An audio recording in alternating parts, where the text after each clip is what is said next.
Good day, ladies and gentlemen, panel of justice, co-debater, I'm a follower. My name is Sidi, co-interviewer. Me out to interview the auntie. Good day, auntie. Hello. What's the names? Olokoyin. My name's Olaniyan Tosin. I'm a public figure, an actor, producer, so on and so forth. He's a public figure. Me out to ask you the question. The 6th question. You ready to answer my question? Yeah. Okay, the sit. Are you the one that sits?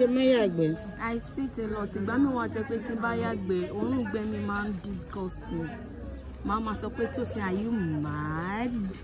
Ìgbẹ́ yín máa ń rùn. Gan. Ìgbà mi wà mo lè ya so màdé máa wò kán lọ ní kó má sẹ́ni kankan nínú ilé.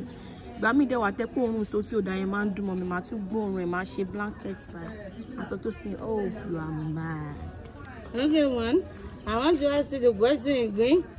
Say, oh, you're into be a mama will push up bra. Your breast is big or you use a push up bra? Or you me to be to just pay nipple nìkan ni mo máa ń cover.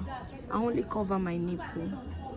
Okay. I'm sweating, please. Your castle mon be me kin to was resetting. Oh, you used to toast man or man to toast you? I used to toast man because one more joke or one me was sexy.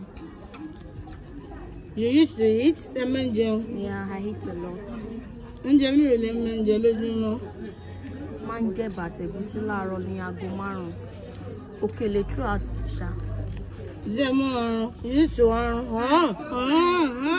máa ń rọrùn gan. Okay, thank you. God bless you. You're welcome. Bye for now. Hey guys, my name is Big President. I see you next week. God bless you.